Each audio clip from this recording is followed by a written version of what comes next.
2 ദിവസമായി. നിങ്ങൾക്ക് തോന്നുന്നു എവിടെ പോയിന്ന്.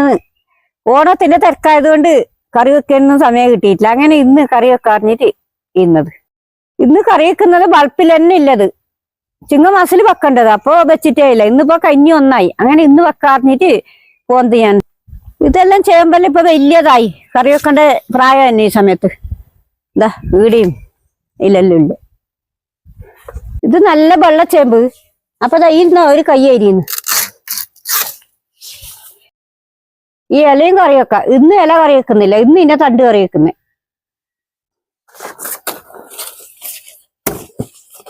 പിന്നെ അതിലൊന്നുണ്ട്. ഇതില് നക്ഷത്രപ്പൂവെല്ലാം പറഞ്ഞിട്ടുണ്ട്. അതിനെല്ലാം എടുക്കണം. ഇപ്പൊ അത് ഏടെ പോയാലും അതന്നെ. ചേമ്പിന്റെ ഇലയിൽ വെള്ളം പോർന്നാ ഇതങ്ങനെ ഏടെ പറ്റിയില്ല. അതാ എല്ലാം കൈ കണക്കായി. പണ്ട് കാലത്തെല്ലാം ചിങ്ങമാസിൽ അധികം വെക്കലുണ്ട്. ഇക്കെല്ലാം വെച്ചിട്ടേ ഇല്ല.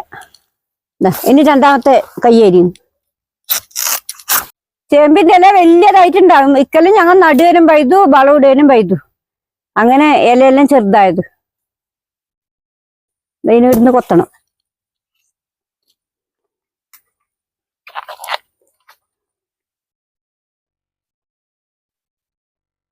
ഇതിന്റെ ഇത് ചാടണം. ഇത് കൂട്ടിക്കൂടാ. ഇനി ദിവസം ഞാൻ ചേമ്പിന്റെ ഇല കറി വെച്ചിട്ട് കാണിക്കാം. ഞാൻ പോകുന്നത് വീട്ടിലേക്ക്. ചേമ്പിന്റെ തണ്ട് കറി വെക്കുന്നതിന് ഞാൻ വേണ്ടുന്ന ചേരുവയെല്ലാം പരിചയപ്പെടുത്തി തരാം. ചേമ്പിന്റെ തണ്ടെന്ന് ചെനയെല്ലാം വരുന്നുണ്ട്. അതെല്ലാം മുട്ടിയാ ചൊറി. തേങ്ങ, കരിയാമ്പല, ചെറിയുള്ളി മുറിച്ചത്, ഉപ്പ്, കടുക്, വെളുത്തുള്ളി മുറിച്ചത്, പച്ചമുളക് മുറിച്ചത്, മഞ്ഞപ്പൊടി, പുളിയുടെ വെള്ളം, പച്ചവെള്ളം, ഇത് എണ്ണ. ഞാൻ മുറിക്കാൻ തുടങ്ങുന്നു.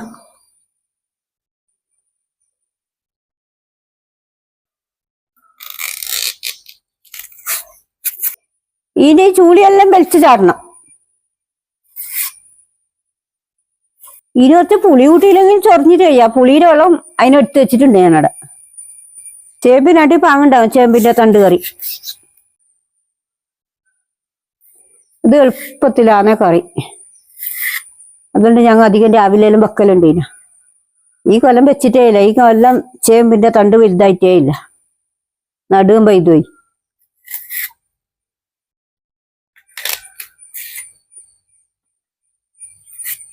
ധനുമാസാകുമ്പോ ചേമ്പ് കളിക്കാനായി.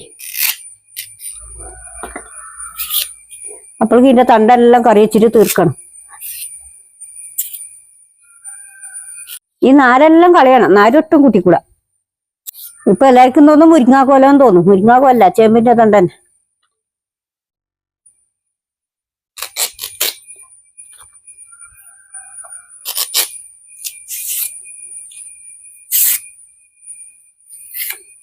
ഇതിന്റെ ചൂളിയെല്ലാം കളഞ്ഞിട്ട് നല്ല വെള്ള നിറാക്കണം. ഇപ്പൊ പച്ച നിറമില്ല. എല്ലാവർക്കും തോന്നും കയ്യൊന്നും ചൊറിയെന്ന്. കയ്യൊന്നും ചൊറിയില്ല. കറി വെച്ചിട്ടാകുമ്പോ കുറച്ച് ചൊറിയേച്ച് അതിന് പുളിയുടെ വെള്ളം കൂട്ടിയാൽ തീർന്നു.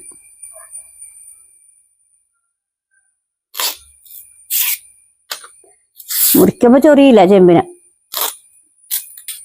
ഇത് മുറിച്ചാൽ വേഗം. ഇതിന് വലിയ ബലമൊന്നുമില്ല. ചേമ്പിന്റെ തണ്ടല്ലേ.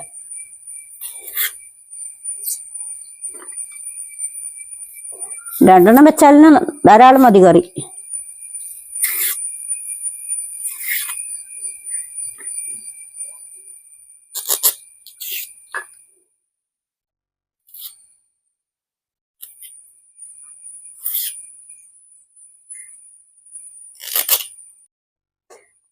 ഇത് നല്ല റിങ് പോലെ നിൽക്കണ്ട.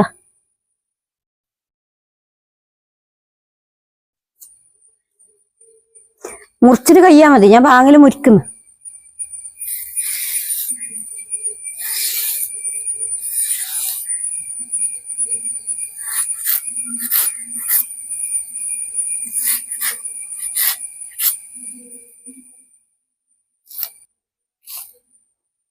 നീളത്തിൽ മുറിക്കാം. ഇങ്ങനെ ചെറുതായിട്ട് ഇങ്ങനെ മുറിക്കാം.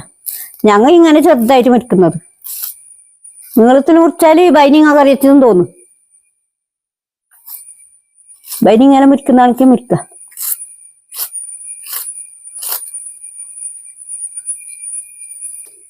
ഇലയെല്ലാം മുറിച്ചിട്ടാകുമ്പോ ഞാൻ നിങ്ങൾക്ക് കാണിക്കാം. വേ മുരിക്കുന്നേ.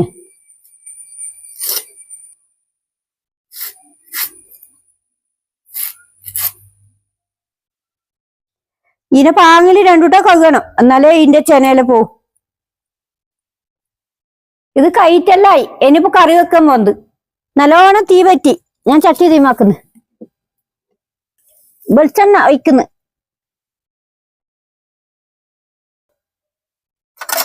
എണ്ണ പാങ്ങില് ചൂടായി. കടുകിടുന്നു. കടുകെല്ലാം പൊട്ടുന്നുണ്ട്. ഇത് വെളുത്തുള്ളി മുറിച്ചത്.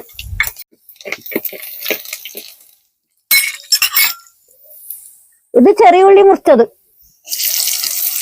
ഇതിന്റെ മണം പോകോളം എണ്ണയിൽ കായണം. ഇത് പച്ചമുളക് മുറിച്ചത്.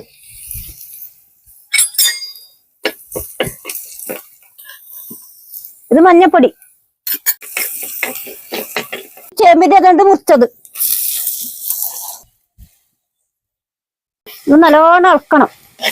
തീകം പറ്റിക്കൂടാ, ആവിക്കേ വെന്തൂടും.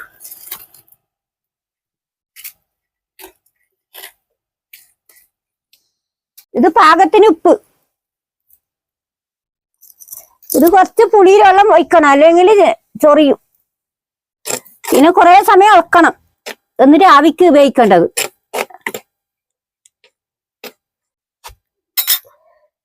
ഇനി തേങ്ങ ഇടുന്നു. എന്നിട്ട് പാങ്ങില് മൂടണം തേങ്ങേനെ, എന്നാലേ തേങ്ങ പോവും. ഇത് കരിയാമ്പലം ഇടുന്നു. എന്നിട്ട് 5 മിനിറ്റ് സമയം പൊത്തി വെക്കുന്നു.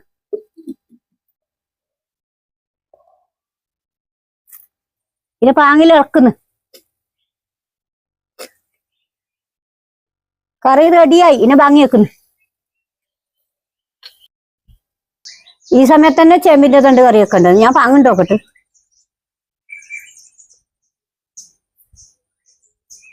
നല്ല പാങ്ങുണ്ട് കറി. നിങ്ങൾക്ക് വേണമെങ്കിൽ ചേമ്പിന്റെ തണ്ട് കിട്ടിയാൽ ഇതുപോലെ നിങ്ങൾ കറി വെക്കണം. എന്റെ വീഡിയോ ഇഷ്ടപ്പെട്ടെങ്കിൽ ലൈക്ക് ചെയ്യുക, ഷെയർ ചെയ്യുക. പുതിയ വിശേഷമായി അടുത്ത ദിവസം കാണാം.